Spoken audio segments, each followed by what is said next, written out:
Assalamu alaikum. I would like to thank my dear professors for letting me join this conference.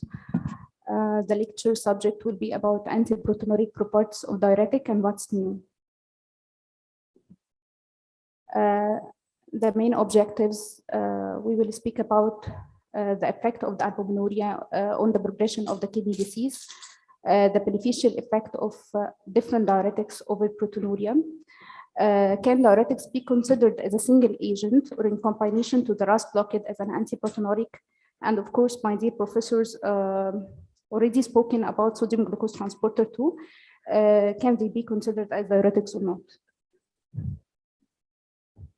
So albuminuria is one of the most important markers to predict the risk of disease progression and the progression for chronic kidney disease and cardiovascular complication. As we see here in this figure, either the urine protein creatinine ratio or albumin creatinine ratio or even non-albumin creatinine ratio, the more the increase of these levels, the more the progression of the renal progression toward kidney disease, chronic kidney disease, and also the cardiovascular complication. So blood pressure control and albuminuria reduction represent the cornerstone therapy to slow the CKD progression. Of course, the RAS blockade, either ACE or ARBs, are the mainstay therapy for this purpose. What happens when albuminuria occur? Of course, when the glomerular capillary hypertension occur and increase the glomerular permeability to the proteins, these proteins resulting in excessive proximal tubular reabsorption of the protein, resulting in the starting of anti-inflammatory process by the tubular cells and the production of vasoactive and inflammatory genes, resulting in interstitial inflammatory reaction and fibroblast proliferation, and at the end resulting in renal scarring. Through exposure to the high amount of albumin by the tubular cells, there's a cytotoxic effect which triggers the inflammatory pathway that resulting in tubular interstitial damage. Antiproteinuric response of the RAS blockade is may be planted by the high sodium intake, and blood pressure response also will be planted. So sodium restriction and the diuretic treatment enhance and potentiate the action of the RAS blockade on proteinuria and blood pressure. The only diuretics whose antiproteinuric and renal protective effect have been tested in larger clinical trials with a hard endpoint have been the MRA, the aldosterone antagonists, spironolactone, and eplerenone, and recently FDA approved zafinarenone. We have to restrict that the number of these studies actually relatively small and included a smaller number of patients, and they are focused mainly on in the short term. So diuretics such as hydrochlorothiazide or chlorothalidone, indapamide, amiloride, acetodolamide, they have also shown antiproteinuric effect, at least in the short term. Most of this study proven various diuretic decreases in proteinuria, but it's not a single agent. It's an adjuvant to the RAS blockade or a low salt diet, and they should be used as a combination therapy for kidney protection. First of all, we'll start with thiazide and thiazide-like diuretics, chlorothiazide, indapamide, and metalazone. We know that the mechanism of action of thiazide diuretics causes inhibition of the sodium chloride co-transporter in the distal convoluted tubule, which is responsible for reabsorption of 10% of the filtered sodium, resulting in the loss of the sodium and water, and hypokalemic metabolic alkalosis and increasing calcium reabsorption. This is a double-blind placebo-controlled trial that studied the effect of dietary sodium and hydrochlorothiazide on the antiproteinuric effect of losartan. This was applied on 34 non-diabetic patients with a proteinuria 3.8 gram per deciliter. The author found that both sodium restriction of 1.2 grams sodium per day and the use of diuretic therapy 25 milligram of hydrochlorothiazide were equally effective in reducing the proteinuria and the blood pressure when added to the RAS blockade. 55% in the sodium restriction group and 56% in the hydrochlorothiazide group. And the largest effect of proteinuria was obtained during their combination together, reaching 70% reduction from baseline. These show the effect of reduction of proteinuria. Actually, it's much less in the group of losartan and hydrochlorothiazide, and also the mean arterial blood pressure was much lower in the hydrochlorothiazide losartan group and sodium restriction group. Another multi-center, double-blinded, placebo-controlled crossover randomized trial over 45 patients with type 2 diabetic nephropathy were included to study the effect also of sodium restriction and hydrochlorothiazide on RAS blockade efficacy in diabetic nephropathy. The criteria for the inclusion were patients with microalbuminuria or macroalbuminuria with a creatinine clearance of 30 milli per minute or higher, and less than 6 milliliter per minute decline in the previous year. They tested the separate and the combined effect of sodium restriction of 1.2 gram sodium per day and hydrochlorothiazide 50 milligram daily to the standard maximum tolerated dose of ACE inhibitor, lisinopril 40 milligram daily on albuminuria as a primary endpoint.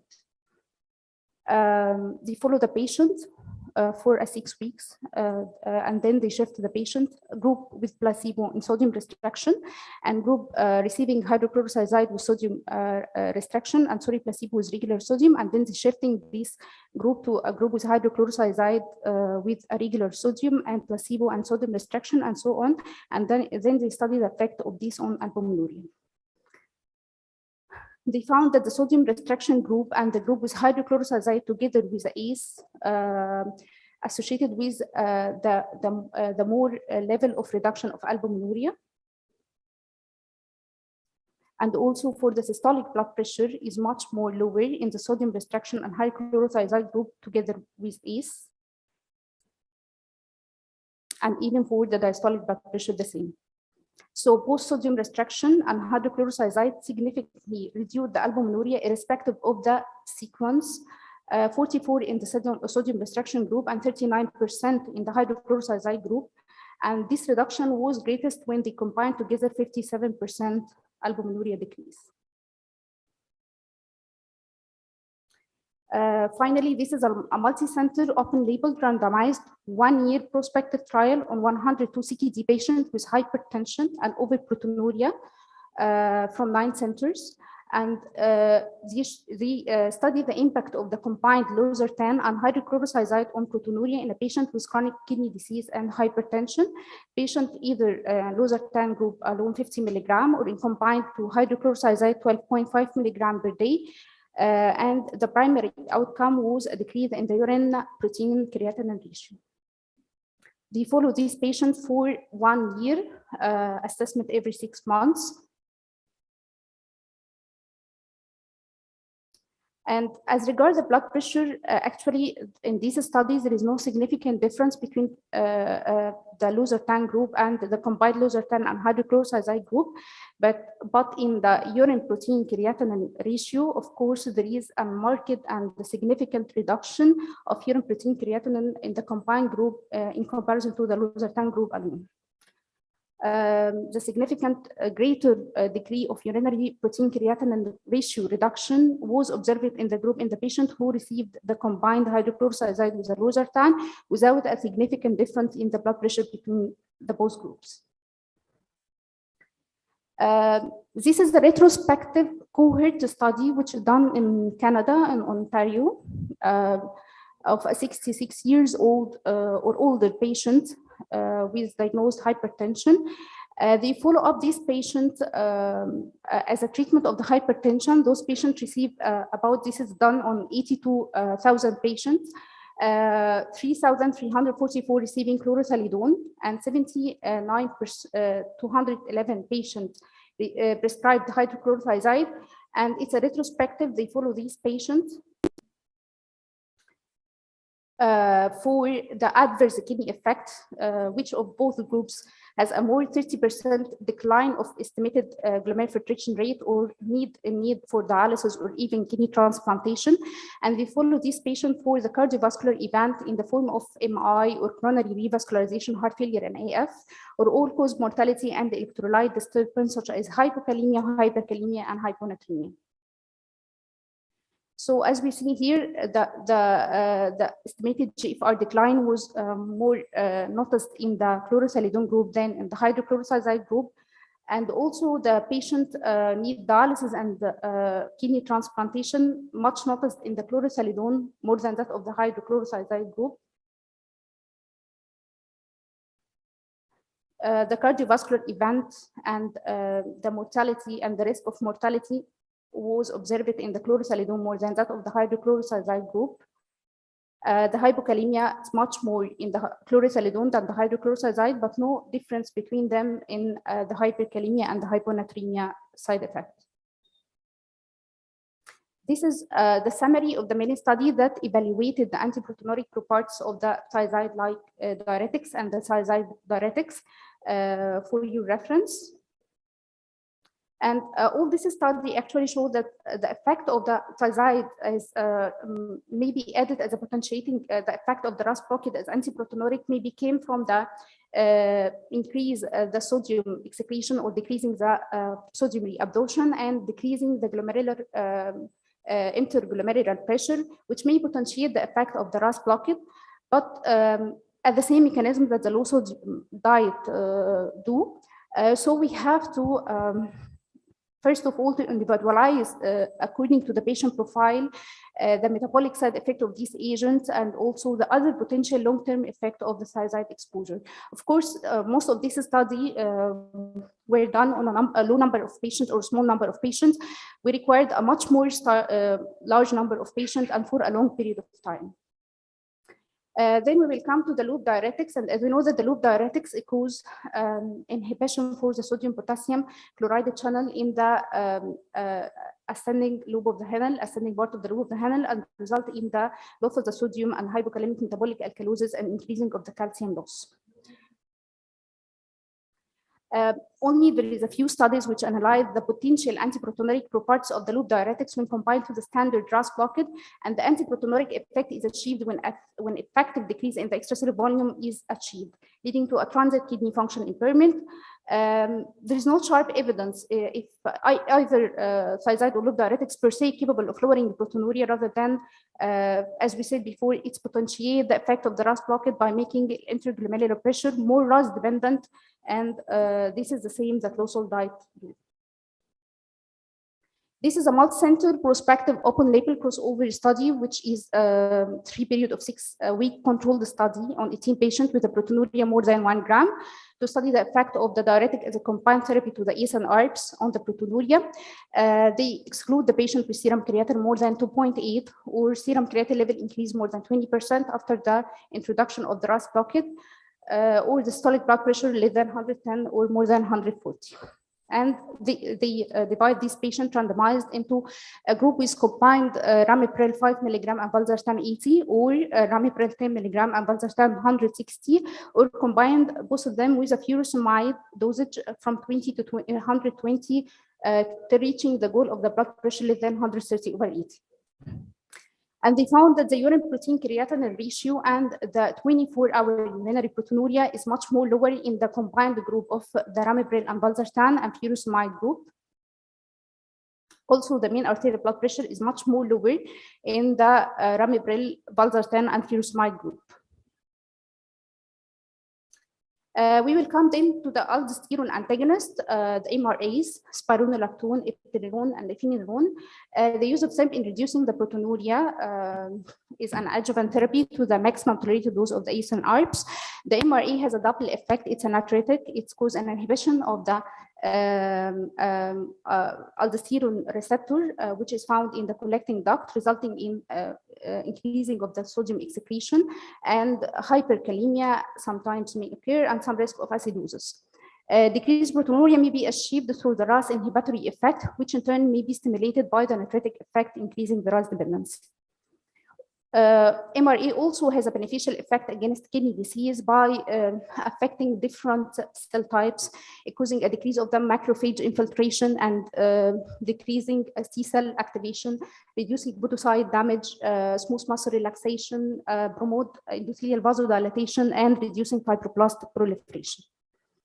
Spironolactone, as we know, it's a non-selective MRA, which is metabolized by the liver, which has a similarity to the progesterone. So it has a potential appearance of breast tenderness and gynecomastia. Epinephrine, it's a selective MRA, less affinity for progesterone receptor, like endocrinological related adverse effect. Phenurone, which is a novel FDA-approved non-steroidal MRA. It has a greater affinity than epinephrine and lower risk of hyperkalemia.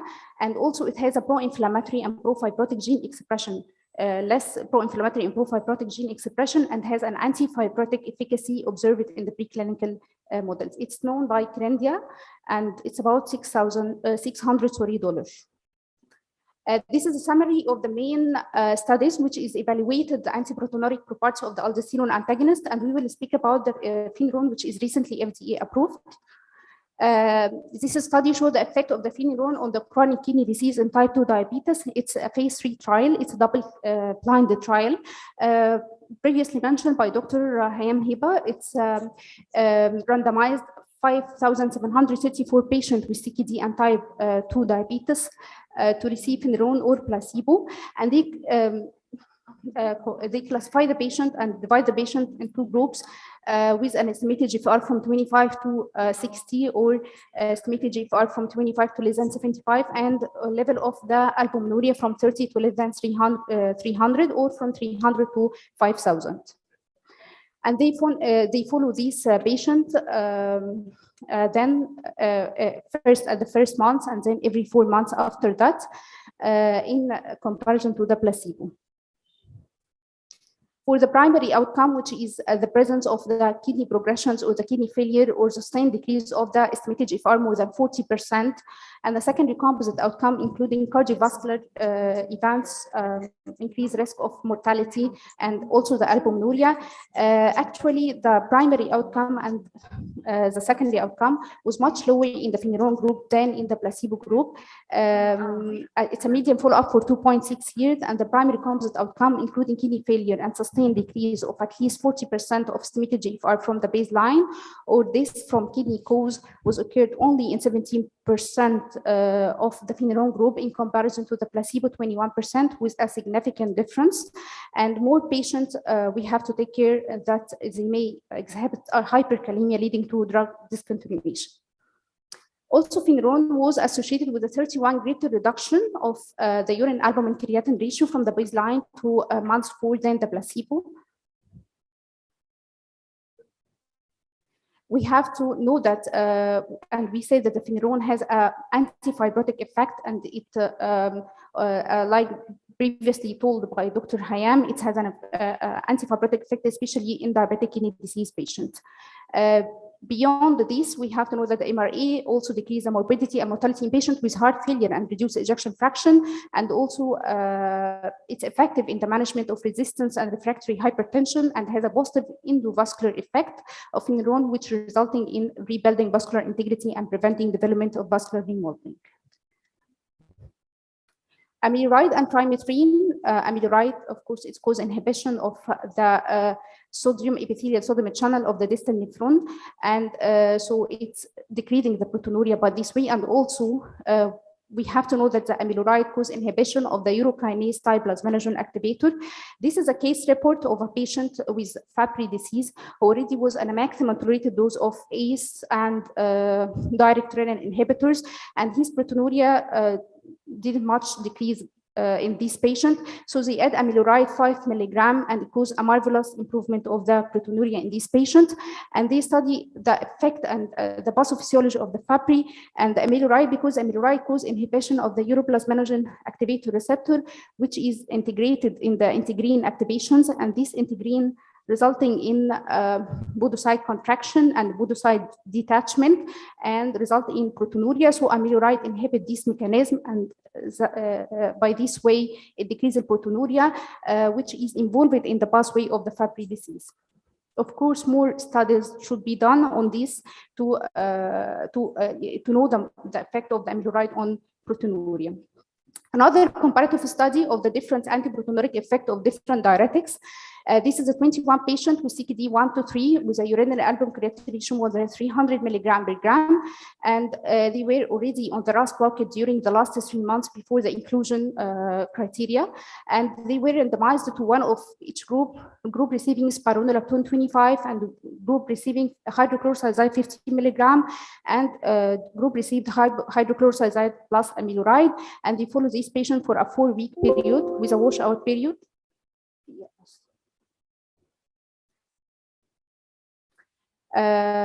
And of course, there is a decrease of the albuminuria, as we see here in this table.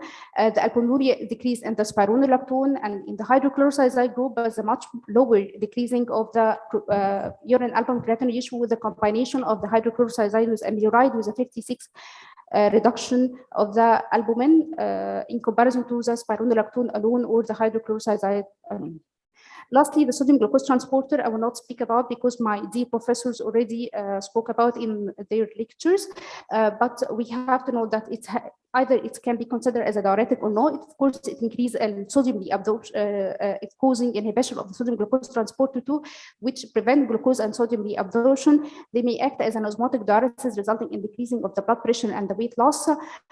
We know that it decreases the risk of the progression of the kidney disease and the cardiovascular disease, and this is the summary of the studies which is done on the sodium glucose transporter 2. And recently, we should know that the dapagliflozin for the kidney disease have been recently approved in April 30, 2021, as to reduce the risk of adverse kidney and cardiovascular outcome in a patient who are risk for progression, and it's the first sodium glucose transporter 2 inhibitor to be approved by any regulatory agency for the patient, irrespective of the diabetes status. Also, there is the EMPA kidney, which will be studied the effect of the heart and the kidney protection with empagliflozin that will be expected to be complete in 2022. Thank you so much.